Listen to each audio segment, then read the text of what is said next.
Hello friends, welcome to my YouTube channel. जैसा कि last video में मैं आपको बता चुका हूँ कि आपके 2 चैप्टर्स एंड हो गए हैं रचना शरीर के। नंबर 1 आपका शरीर उपकरणीय अध्याय और एक परिभाषा शरीर। तो अब हम स्टार्ट करने जा रहे हैं एक नया चैप्टर, गर्भ क्रांति शरीर।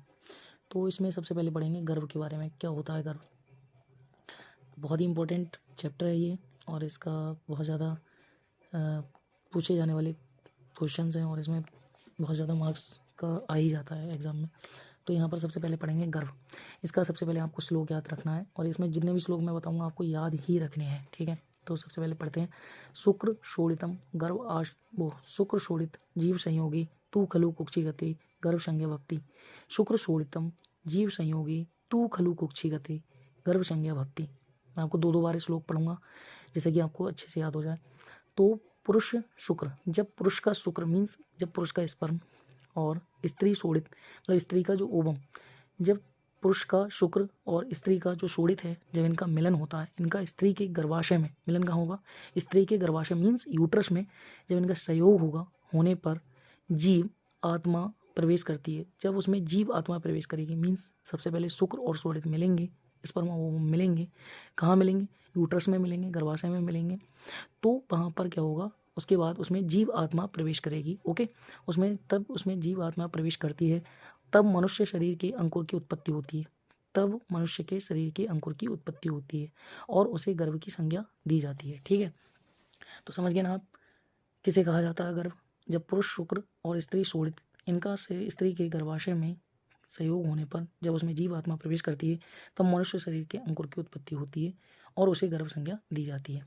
तो आपका नेक्स्ट श्लोक है, आपको याद ही रखना है। शुक्र शोणितम गर्भाश्य आत्म प्रकृति विकार समुच्यते गर्भ इति उच्यते। शुक्र शोणितम गर्भाश्य आत्म प्रकृति विकार समुच्यते गर्भ इति उच्यते, ठीक है। तो क्या है इसका मतलब कि शुक्र और शोणित का जब गर्भाशय में संयोग होने पर, शुक्र और शोणित का गर्भाशय में संयोग होने पर उसमें जब आत्मा आती है और 8 प्रकृतियाँ, 8 टाइप की प्रकृति होती हैं। अव्यक्त महान अहंकार, अव्यक्त महान अहंकार, 5 तन्मात्राएं शब्द स्पर्श रूप रसगंध, ये होती हैं 5 तन्मात्रा। कौन कौन सी होती हैं? शब्द स्पर्श रूप रसगंध, ठीक है। और 16 विकार, 5 ज्ञानेंद्रियाँ, 5 कर्मेंद्रियाँ, 5 तन्मात्राएं और 1 मन, ये 16 विकार। इन सब का जब संयोग होता है तब उसे गर्भ कहा जाता है, ठीक है, तब उसे गर्भ कहते हैं। जब शुक्र शोणित का गर्भाशय में संयोग होने पर उसमें आत्मा, 8 प्रकृति और 16 विकार, इन सब का जब संयोग होता है तब उसे गर्भ कहते हैं। इसका नेक्स्ट श्लोक है, ये भी आपको याद रखना है। तम चेतनावस्थितम वायुर्विवर्जिते तेजनम पश्ति आपः क्लेदयन्ति पृथ्वी सहन्ति आकाशम विवर्धते एवं विवर्धता स यदा हस्तपाद जीवाग्रहण कर्णनितम आदि विहंग रूपे तथा शरीर इति संज्ञा लपते। एक बार मैं फिर से बोल देता हूँ जिससे कि आपको थोड़ा पढ़ने में आसान भी हो जाए, तभी आपको याद भी हो सकता है।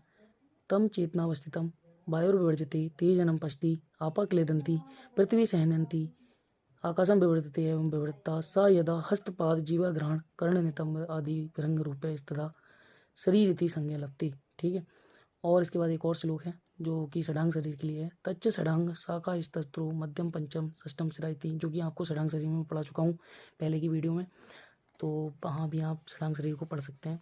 तो इसका मतलब क्या है? सबसे पहले इसमें चेतना का जब वास हो जाता है, मतलब जब शुक्र और शोणित गर्भाशय में मिल जाते हैं तो वहाँ पर उसमें आत्मा प्रवेश कर जाती है। तो आत्मा के प्रवेश करने के बाद, चेतना को ही आत्मा बोलते हैं, जब उसमें आत्मा का वास हो जाता है तो 5 महाभूत उस पर वर्क करते हैं। तो वायु, सबसे पहले वायु, 5 महाभूत होते हैं ना, वायु, आकाश, वायु, अग्नि, जल, पृथ्वी। तो वायु क्या करती है? वायु उसे विभाजित करती है। वायु का काम क्या होता है? उसे विभाजित करना, ठीक है। तेज क्या होती है? तेज एक टाइप की अग्नि है, तेज अग्नि को ही बोलते हैं। तो अग्नि का काम क्या होता है? पचाना। तो तेज उसे पचाता है। जल का काम क्या है? मॉइस्चर प्रोवाइड करना, मतलब जल क्या होता है? गीला होता है तो वो मॉइस्चर प्रोवाइड करता है। तो जल क्लेदनता या मॉइस्चर पैदा करता है। पृथ्वी तत्व से सहनन, मतलब पृथ्वी क्या है? एक टाइप कठोर, तो कठोरता उत्पन्न करती है। तो पृथ्वी तत्व से सहननता या घनता उत्पन्न होती है। और आकाश वैक्यूम टाइप का होता है तो वो रिक्तता उत्पन्न करता है, ठीक है। आकाश तत्व के द्वारा रिक्तता निर्माण होकर उसका आकार बढ़ता है।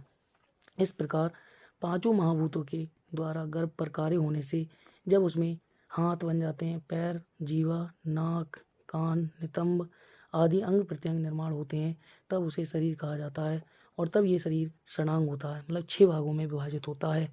ठीक है, षडंग शरीर, तभी उसका श्लोक है तच्च षडंग शाखास्तत्रु, ये वाला तच्च षडंग शाखास्तत्रु मध्यम पंचम षष्ठम सिरति।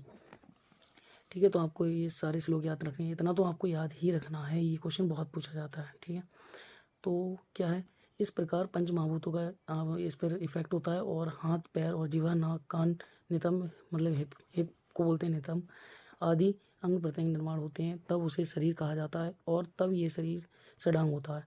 कैसे षडांग होता है? 6 भागों में विभाजित होता है, 4 शाखाएं, मतलब 2 हाथ 2 पैर, 4 शाखाएं हो गई, एक मध्य शरीर हो गया और एक सिर हो गया। तो 4 शाखाएं, एक मध्य शरीर और एक सिर, तो 4 और एक 5 और एक 6। ठीक है, तो 6 पार्ट में डिवाइड हो गया, इसका मतलब षडांग हो गया, षडांग शरीर बोलते हैं।